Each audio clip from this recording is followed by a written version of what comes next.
These chefs are making 400 dumplings today, but this restaurant is empty. They're preparing for a Lunar New Year spent at home. Jing Fong's revenue is down 80%, and the holiday could be their best chance.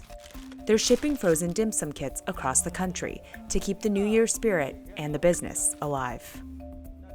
We're just happy with any kind of sales we can do at this point.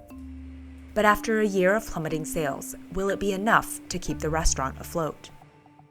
Today, Chef Kai Fong Lai is making wontons. It only takes them about 10 seconds to make one. Each kit comes with 8 wontons, a lucky number in Chinese culture. Jing Fong has already sold more than 400 since launching the kits in late January. 佢哋一個家庭嚟講，一齊嚟包係一種高興同埋一齊一種叫做喜樂啊，同埋呢個一齊食咧，有湯有剩咧，就變咗暖啦。Another symbolic dish in the kit is the longevity noodles. 意思即係長久咁嘅意思，即係過年食呢個咧，食呢個伊麵都係一樣咁嘅意思，健康長壽，就係咁嘅意思啦。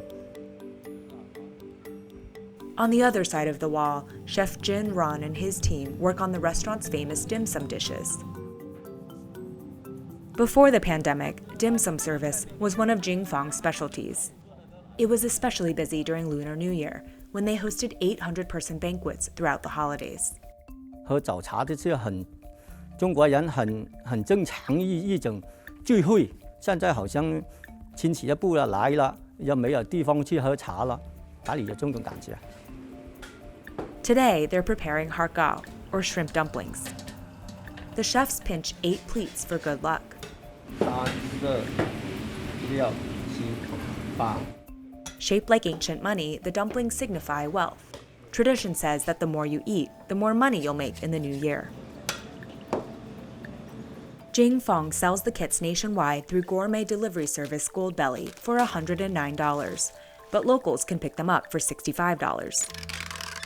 The restaurant hopes to sell 1,000 kits before the end of February. But owner Truman Lam isn't sure if it will be enough to make up for the losses of 2020. The way I think about it is, no matter how many we sell, we're probably not going to be able to make money anyway, right? It's just a matter of how we can reduce the losses and, try to fight to see another day. Lunar New Year is usually the busiest time of the year. It brings in enough business to sustain Jing Fong through the slower summer months. Everyone looks forward to Lunar New Year because it's supposed to be like the start of something new, supposed to bring better luck. It's also one of the biggest events in Asia. The holiday marks the shift from winter to spring and is all about honoring ancestors and celebrating with friends and family. This year, it begins on February 12th. Typically, celebrations run for days. In New York's Chinatown, festivals and parades draw throngs of locals and tourists. 忙有一点气氛现在没有这种气氛，不知道是什么时候才有这种气氛。 This year, Jing Fong's massive dining hall will remain eerily empty for the first time since it opened 43 years ago. Chinatown has been hit particularly hard by COVID-19, even before the March lockdown. Businesses saw 60 to 80% losses in sales as early as February 2020, when coronavirus misinformation fueled racism against Chinese communities. And Jing Fong hasn't seen relief since. Because of its size, overhead costs like rent drain most of the revenue they're able to pull through takeout and delivery. Lam fears this may be his last chance to celebrate the new year inside these walls.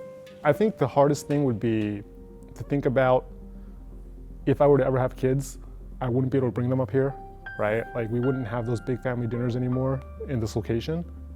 You're not going to find another space in Chinatown that is able to do this. Right? Because if we're not able to make it, maybe we can reinvent ourselves, but I don't think we're going to be able to reinvent this as it is. But Chef Ron hopes that no matter what, people return to Jing Fong's tables next year. 看到这么多客人来这里排队来吃你的东西，你心里感到很满足的感觉，有一种成功感的感觉了。如果你看个前轰轰动动没有人吃的时候呢，你自己感觉没意思，好像是不是？我的希望呢，疫情过去的时候，过1年，我就见到你这里喝茶，大家都高兴一点了，是不是？